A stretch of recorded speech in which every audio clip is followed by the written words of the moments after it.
Yellen has given 3 different speeches in the last 10 days on we're running out of cash here around January 13th to 14th. In other words, so almost getting it in crisis mode as the turnover happens. So I would look for extreme volatility in the bond market, which is probably going to lead to extreme volatility in the equity markets here in the very near future.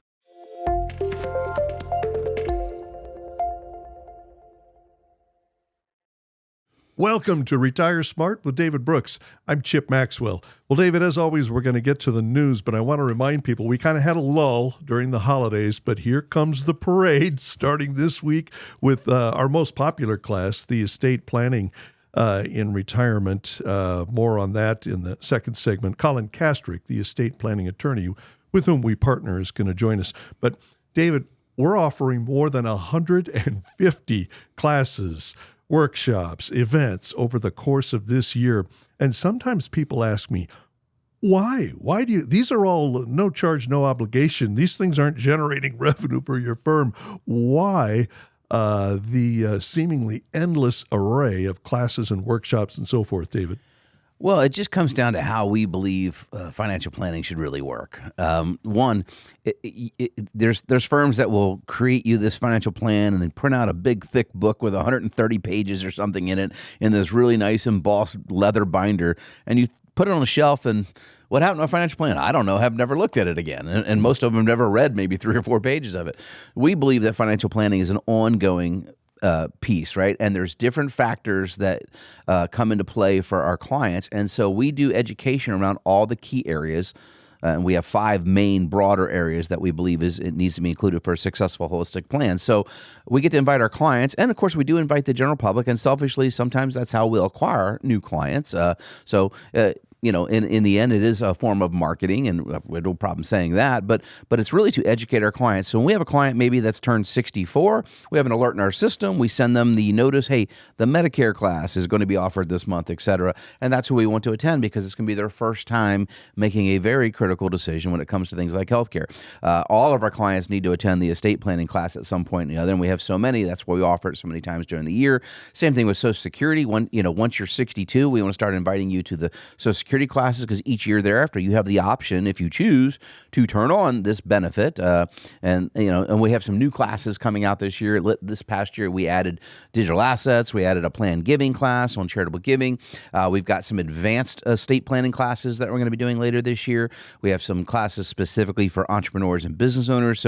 And the great news is we've added to our stable of advisors as well. So actually this week we just had some great new talent join the firm as well. And over time they will be, learn to become kind of some of the presenters in these areas. And so nobody can have all the perfect information. And so what we do is this team environment where we have, the resident authority on all these different specific topics that we can put together the best absolute best plan for the client. I think I saw a class on federal benefits too on the calendar. Yeah, so we've really been taking on a lot of clients that are federal employees, and there may be a lot more of those in the coming year that are unemployed based on some hyperbole from Doge, if you will. So those folks really need to pay attention, and there's a lot of decisions when you're a federal employee.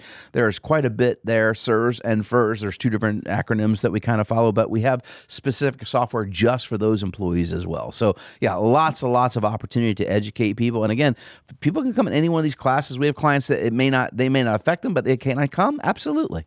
Well, and some of these events are just for clients, but one other footnote, the state of the market, your tour de force presentation on the year that was and the year to come, in February, we're going to invite a certain number of non-clients, general public. So keep listening. You can get on the wait list now for that if you want, 402-369-7777, the annual State of the Market address. It coincides with the State of the Union address. And so we'd love to see you there, but don't dally. Go ahead and get on the waiting list now. Well, and we always try to find unique venues for this every year. A couple of years ago, we did we were out at Stratcom Museum, which was awesome.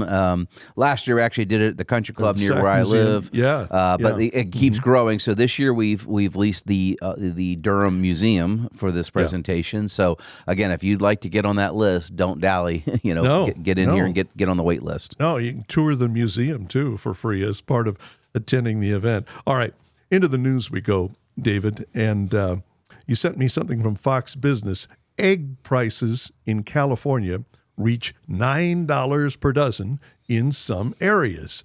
Are these golden eggs? Are these magical eggs? What's the story here, David? Yeah, you think that these would be gold-plated or something, right? But that's just what's going on with overregulation and inflation, right? A couple of factors are combining in there. And so people in certain parts of California are having to pay over $9.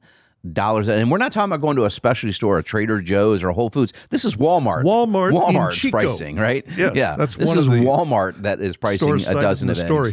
And it bogs my mind. So on our farm in Northern Virginia that, during high school we lived on, we had about 200 chickens and a lot of fresh eggs, and we would gather them. And that's how we got gas money. We sold them to all the neighbors that all had these 5-acre parcels around our 100 and some acres on the way out to the state highway. And so that was my gas money. I'd collect eggs and sell them for $1 a dozen. And sometimes I felt like I had to put a sales job on. Come on, they're farm fresh. You can't get any better. Just $1. And people were like, $1? That was because eggs you could buy at the store for like 89 cents or whatever back then. And now $9 a dozen. Man, I'd be cashing in. But yeah, that's just one more problem with the Bidenomics that we've been facing. And again, inflation over the last 4 years is up 22.8% on just about all household items you have to buy. The story cites a bird flu epidemic that broke out a couple of years ago, but you're saying there's more to it than that. The economic fundamentals are wrong. Yeah, and I can just tell you the way they've shut down what you can produce. I actually have a very good friend that had a very large, his family inheritance. This is about a $40 million operation that was sold, but in Northern California and Southern Oregon, they were one of the largest egg producers on the West Coast, and they sold their business. This is a 5th-generation family business simply because the regulations were almost impossible to continue operating. Here's another Fox Business headline, David. Seems counterintuitive. Housing supply jumps to 4-year high, but it's not all great news. Why is it not great news that there's affordable housing out there for people? Because the houses that are already listed are not selling, right? Oh, okay. So the market is actually stalling. That's just happening. This morning we got the number of the amount of realtors. So realtor, right, is not just because you're a licensed real estate, but you pay to be part of that national organization. Okay. Agree to their ethics committee. My wife was one for many years, right? But the realtors, those that were willing to pay dues in 2025, and they lost 26,000 members in December alone. That said, you know what, maybe not. We've had more licensed agents, et cetera, in a while because the housing market was on fire for a while. A lot of people, I'll get in. And it's a very tough way to make a living right now. Somebody that's their full-time employment. But the amount of supply coming, everyone said, hey, we're going to have supply. I even told you last year, supply is going to increase. It might help relieve. But no, interest rates are north of 7% for a 30-year mortgage as we see here today, and people simply cannot afford. On top of that, the homeowner's insurance is up 56% the last 2 years, right? Your taxes, we keep talking about here in Nebraska, keep going up. So the cost, the affordability, even for a starter home, is so far out of whack from what the median income was just 5 years ago. And it's the housing market's going to go through a pretty severe correction for everything reverts to the mean, right? And so I assume you're going to see much more inventory continue to pile up here in the near future. David, you sent the team a chart about, you said East Coast port strikes are a possibility again back on the table the middle of this month, and we've got a map on the screen for viewers. For listeners, could you give them a sense of the possible sweep of these strikes and then what it means or could mean economically? So this is ports all the way down the East Coast and around into the Gulf of America. Maybe changing names, the Gulf of Mexico. Formerly known as Mexico? Yeah. Okay. But all these ports are kind of affiliated. And so if you remember, they went on strike back in September. And then they negotiated, and the current administration went in and tried to help negotiate, and they were trying to, union shops do typically lean to the left with the Democratic leadership, et cetera. And so they tried to placate, and they got a temporary deal done. But if you remember, we talked about this a couple months ago on the show, that deal expires January 15th. Well, that's just in a few days, Chip. And now they're threatening again. And again, it's crazy that we have no automation or very little automation at our ports compared to the modernization of ports around the globe, and that is due to the unions wanting insanely high labor rates, and they want to use people to do what machines should be doing. And again, this is where I get it. Unions have had a real good reason to exist in a lot of industries for periods of time, but here they are stopping progress and they are harming the American consumer considerably with what they're going to hold hostage to. And we're going to have to see some changes here. But this reminds me, this may be Trump's kind of Reagan-esque move. If you remember the airline controller strike when Reagan first, the air traffic controllers, excuse me, when Reagan first came into office, and if you remember, firing them all, and things got worked out. But again, the American consumer is not going to put up with this type of stuff with the condition of what they're having to pay for goods and services. But this may disrupt the economy significantly. Up next, it is vital that your estate plan is properly integrated into your overall retirement plan, especially where taxes are concerned. That's why we partner with estate planning attorney Colin Kastrick. He joins us next on Retire Smart with David Brooks. Welcome back to Retire Smart with David Brooks. I'm Chip Maxwell. The A in a SMART plan stands for advanced planning for all aspects of your retirement, including estate planning. We're offering another round of classes in smart estate and tax planning in retirement, and one of the presenters is with us today. David, please welcome Colin Kastrick. Thank you, Chip. Yeah, in studio once again, we have our resident authority on everything estate taxes, business law, and boy, lots and lots of changes. Colin Kastrick, attorney extraordinaire. Welcome back. Yeah, thanks for having me. Absolutely. Happy New Year. Yeah, Happy New Year to you. So, man, lots of changes. So let's dive right in. Let's talk about the business reporting activity, FinCET, whatever the heck we called that, right? Yep, CTA, yeah. And we talk about this every show, it seems like, because there's always changes to this. And well, it was on, then it got a stay from Texas, then it was, nope, it's back on. Then they extended the date to the 13th. You could have done it, which would be about when this show airs. And then, never mind, you have to do it again. Yeah, but now it's until March. So they're going to have their oral arguments in March. And so everyone knows our opinion on this law. But what's happening is we had that filing requirement, and it's still in place. It's still a law, but there's an injunction on it, which means you don't have to comply until they've heard their oral arguments in March. We're still telling clients to file just in case, because the penalties are huge. I mean, we talk about this every show. It's $500 a day. Well, what drives me nuts about this is just clear overreach, overregulation. And the penalties, though, we're not playing around. This isn't just monetary. There's actually jail time written in the law here. Sometimes for the attorney, too. Okay, so we started off fast and furious, as we always do. So kind of explain to people what this law is, what its intention was supposed to be. Yeah, so it was enacted a couple of years ago, and the intention was to keep money laundering out of it. They were saying there's all these shell companies. We want to know who actually owns them to try to bring anti-money laundering and anti-terrorism. So trying to figure out who owns these U.S. companies, right? And so the intentions were good. But then they made a bunch of strange rules, and they didn't exempt small business owners. That is just your average worker who has, a small company there, people who aren't going to comply. And so what those people are supposed to do is go onto FinCEN's website, upload their information, tax ID, their state ID, things like that, just to tell the government who owns the company. Yeah, they want to know who the beneficial owner is, which ironically, all that information is found on every state's Secretary of State's website. It's already public information. Yeah, it's just overreach is what it is. But I think we could take a 22-year-old coding kid who could probably create an app that would collect all the data from all 50 states and save. But the government likes to spend money. Boy, do they like to spend money. Well, now we're seeing scams come out of this. There's fake websites up. There's people getting things in the mail saying you have to do this, and so it's just ripe for scams and non-compliance. And so I'm hoping, and I think a lot of us are hoping, that this gets invalidated or changed somehow in March here when they do the arguments. But as of right now, we still tell clients you should probably go on there, probably file just to be safe, because they could put a backlog to January 13th and charge you 3 months of overage. All right. So just to be safe. Speaking of government overreach, we're one of only 5 states now that still has an inheritance tax here in Nebraska. However, we have great news for our friends across the river in Iowa, because Iowa is officially off that list now. In 2025, there is no longer any form of inheritance tax, correct? Correct, yeah. They phased that out over a couple of years. In January 1st, 2025, everybody who passes away after that, no inheritance tax, which is great. Because, again, it's just another tax that was unnecessary, especially for those farmers and ranchers who didn't have any kids. Because in Iowa was taxed, just like Nebraska, they overtax them.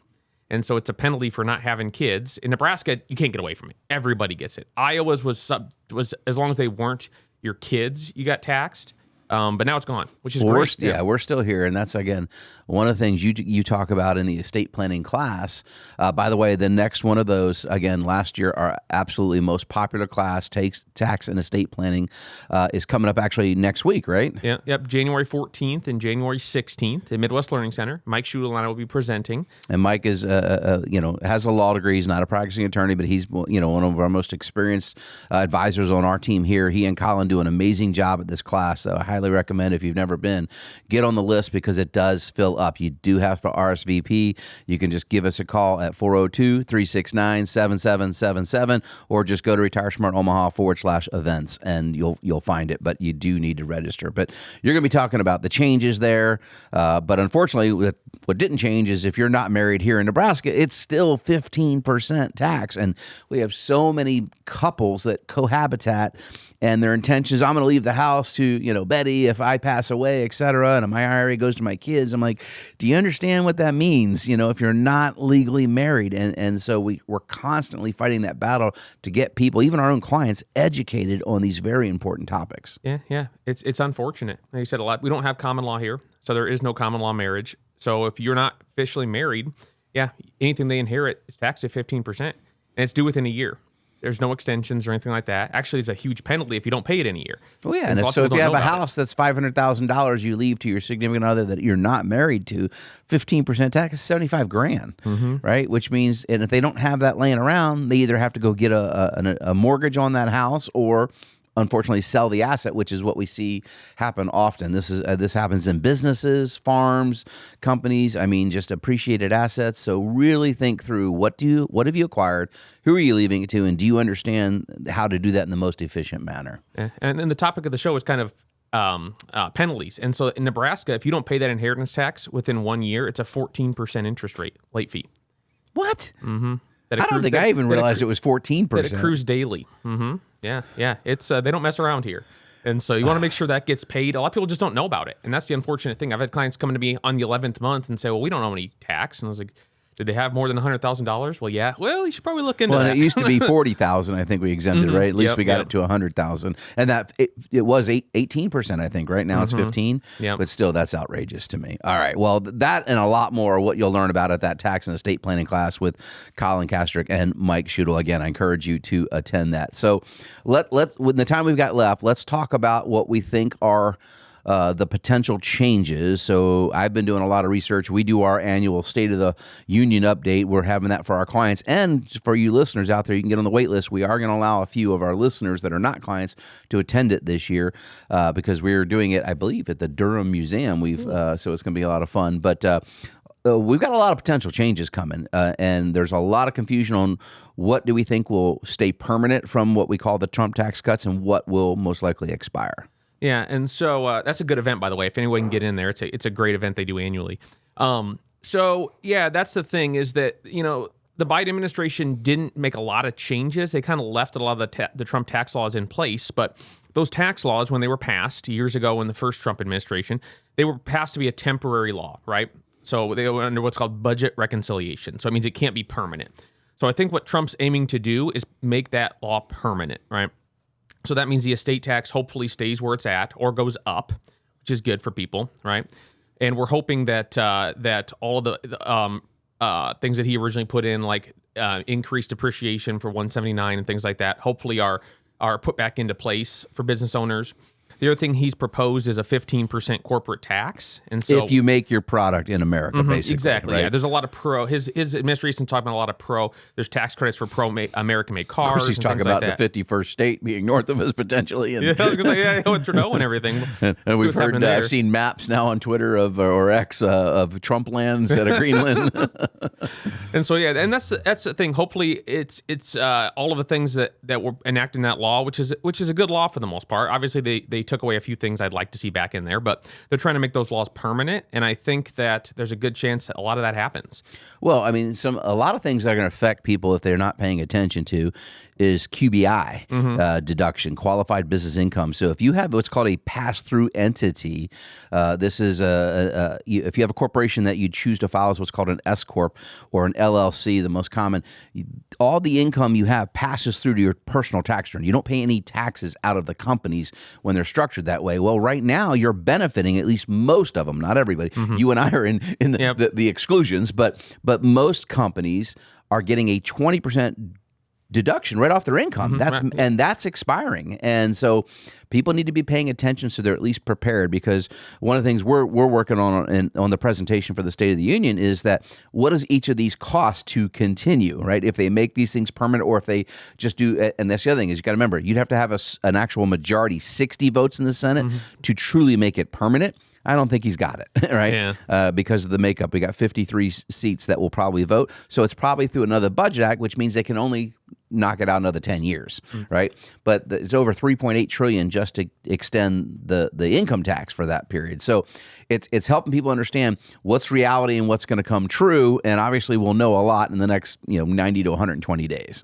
Yep. And so obviously we know Congress works slowly, right? And so we could see a temporary basically reset of it until they get something new into place. But we're hoping that they can get something, like you said, under that reconciliation. They just need a simple majority to pass the law. And so hopefully they can do that, and we can extend all these or try to make them permanent. But we'll see what happens.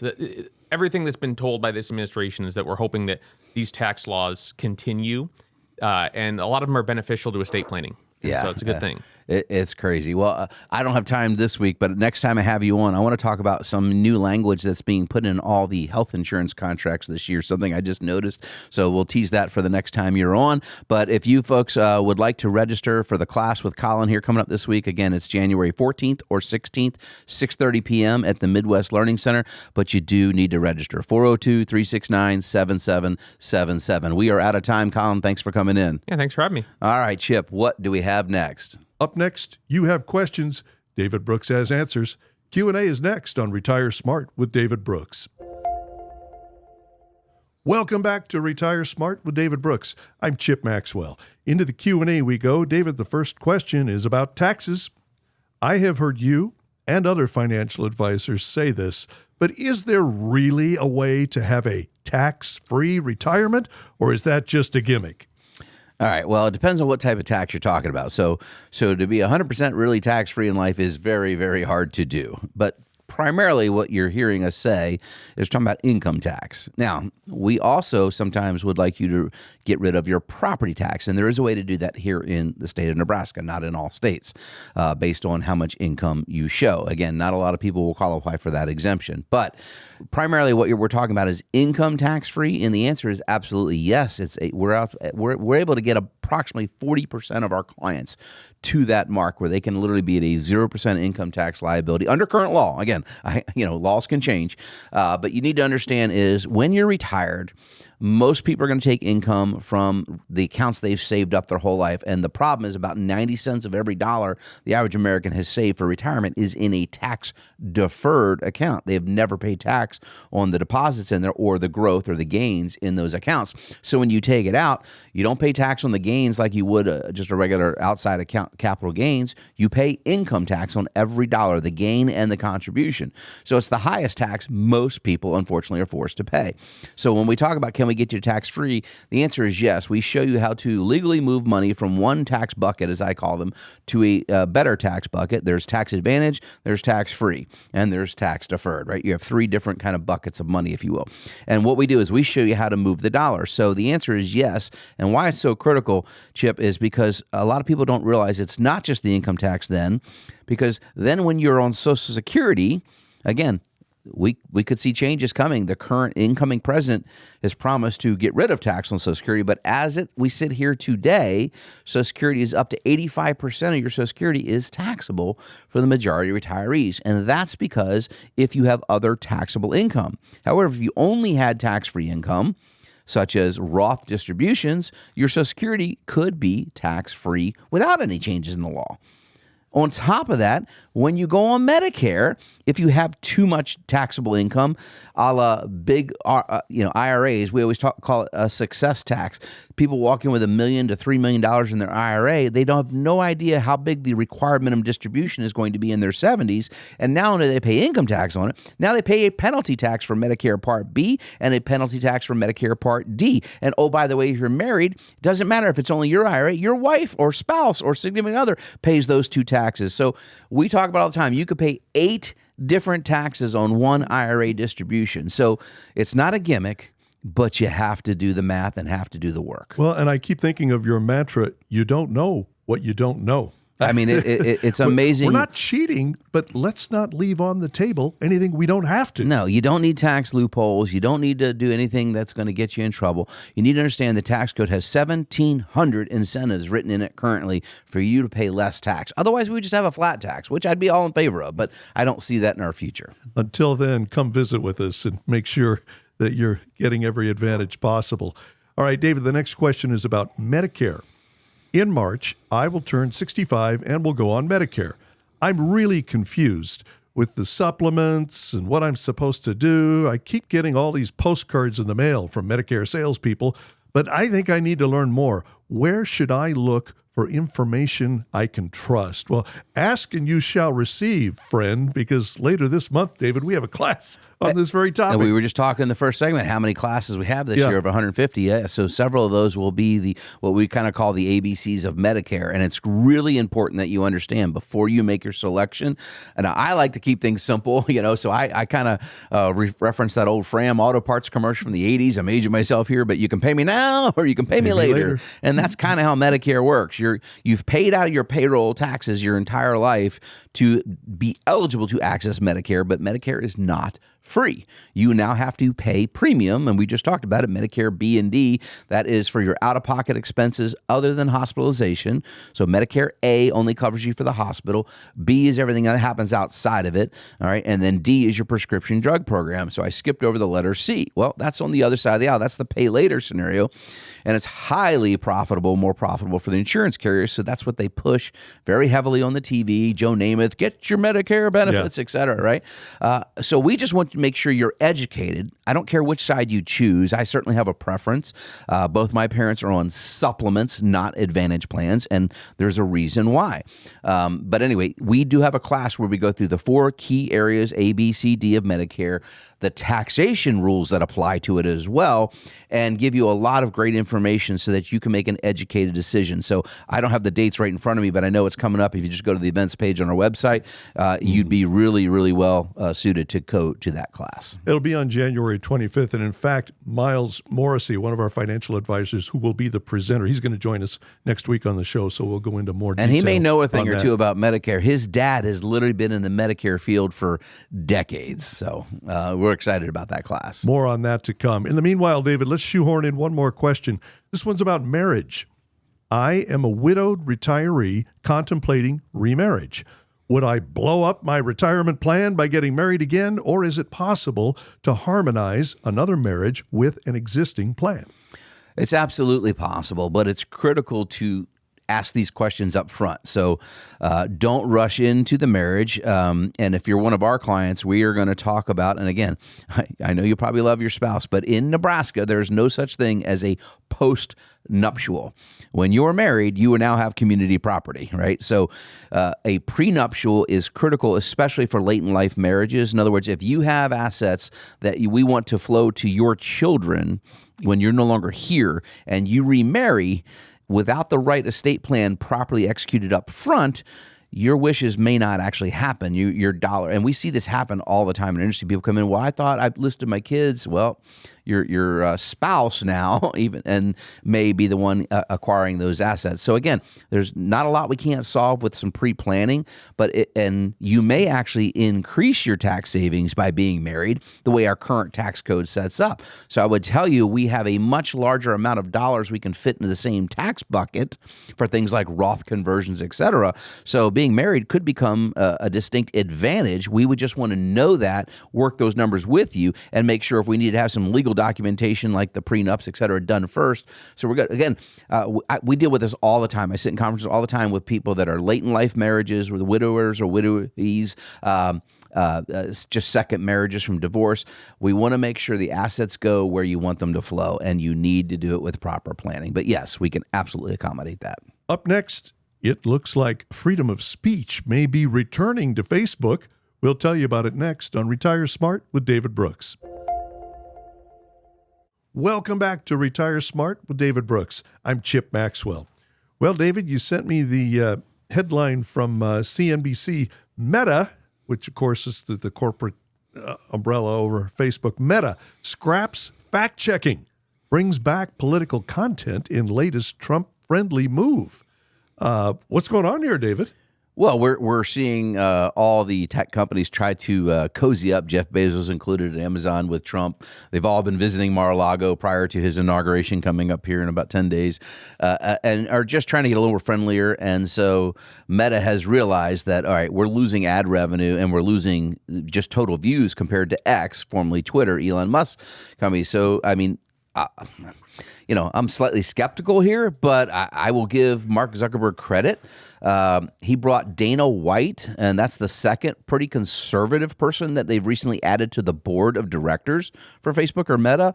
And Dana White is the Trump's friend. He's the CEO of UFC fighting or whatever. Didn't he speak at the Republican National Convention? Yeah, and so he's just he's an entrepreneur that is a very conservative, right-thinking kind of guy.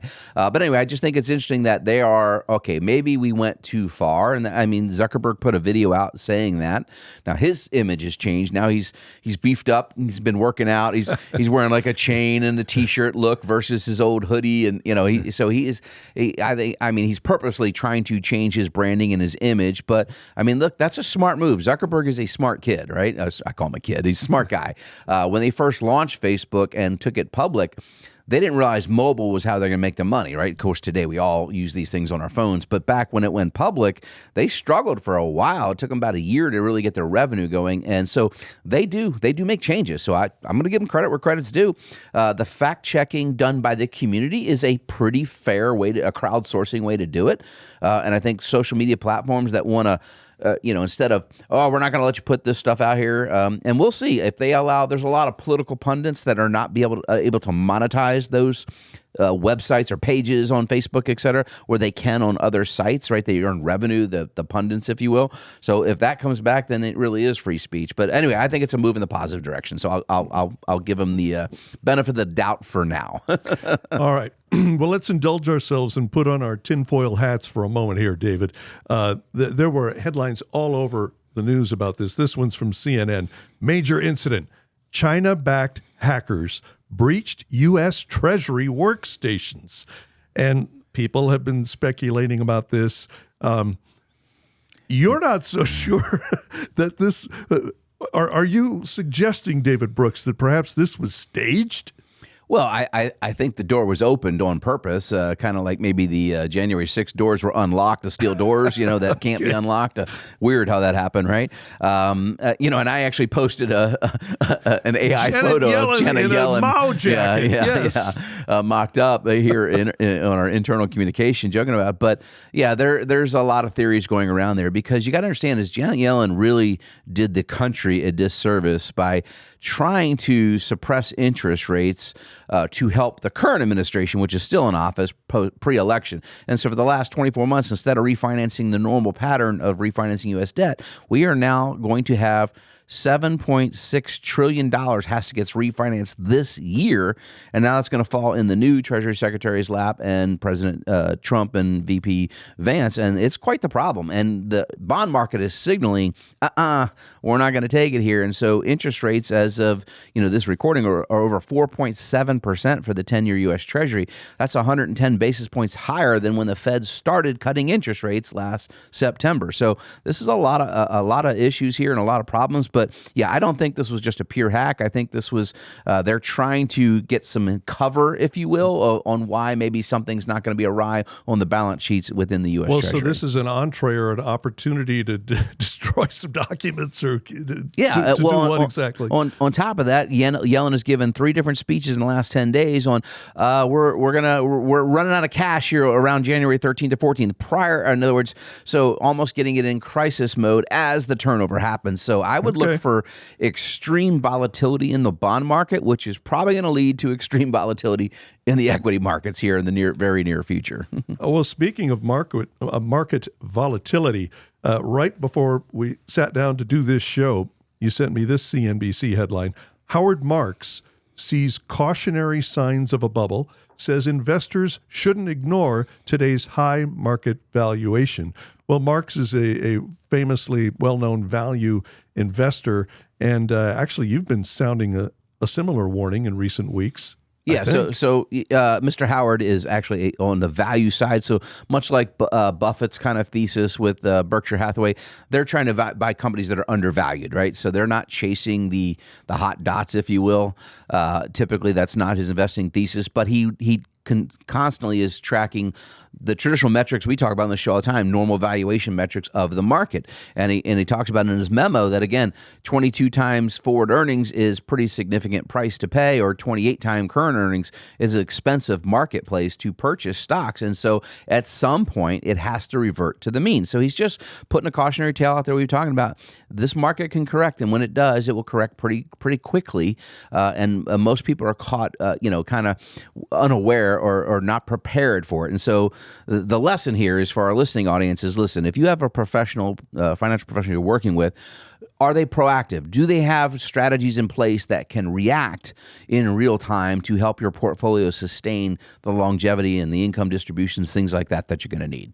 Well, speaking of metrics and indicators, you sent the team internally a barrage of metrics, indicators, charts, data.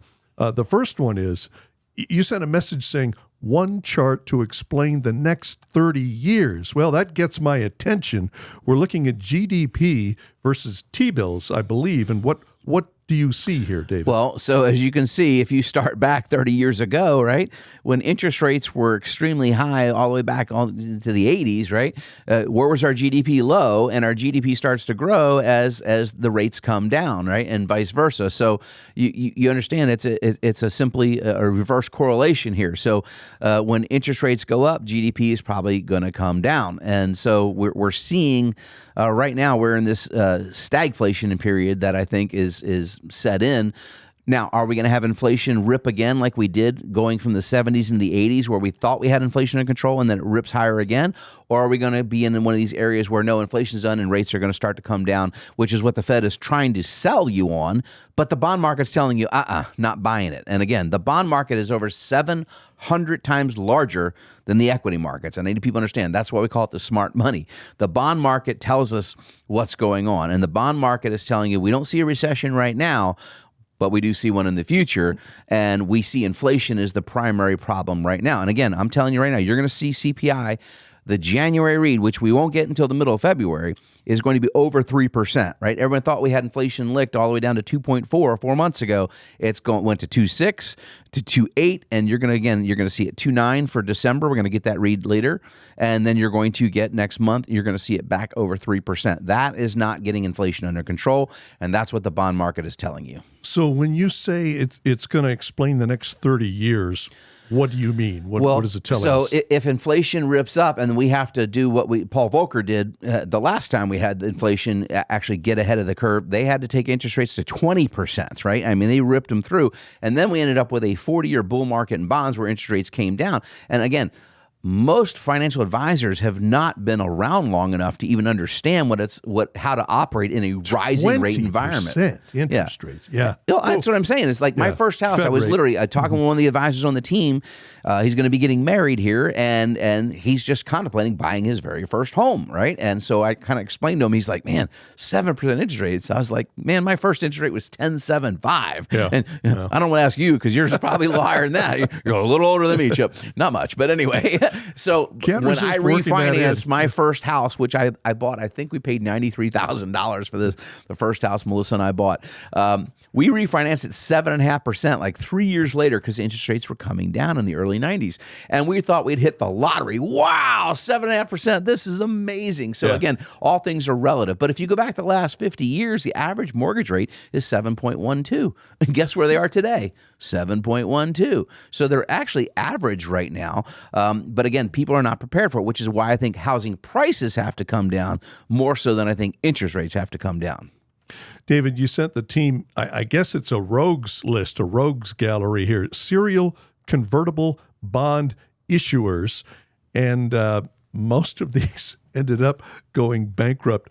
Why did you think this was significant information? Well, all these companies, right? Sun Edison, Chesapeake Energy, Enron, you're familiar? Yeah. They finance their operations by issuing what's called convertible debt. So we issue you debt, and it's attractive to you, the client or the purchaser, because you get to convert that to equity at some point in the future, right? You get to convert your bond into equity. So saying, hey, there's some huge upside. Well, the companies that do this aggressively, well, everyone on that list I sent you, except 3, have gone bankrupt. And it's a quite extensive list. But the 3 that are on the list that have not, that are doing this, is Tesla, which is a massive size company today, obviously. MicroStrategy, we've talked about the risk there because they're just doing this and buying Bitcoin, and they've never made any money. And then Coinbase, which is the most popular exchange for people to buy digital assets like cryptocurrencies on. So it's just a cautionary tale. Are these companies going to be able to really fathom going forward? They're all typically at risk. Tesla was going to run out of cash not that long ago. Now they've had some infusion because they've issued all this convertible debt. And again, Tesla is not really a car company, but they still are at this moment, right? So if they don't get their new products, home batteries, all these other things launched at a highly profitable margin, they could go the way of the dodo bird as well. But, I'm not making any predictions, but again, it's just a cautionary tale. That'll do it for this week, folks. Please visit our events page at retiresmartomaha.com to see everything we currently offer. No charge, no obligation for our events, but you do need to register. You can do it online or by calling 402-369-7777. David, bring us home. Hey, have a blessed and prosperous week. Stay warm. Thank you for listening to Retire Smart with David Brooks. I'm Chip Maxwell. For David Brooks and the entire team at Retire Smart, have a great week.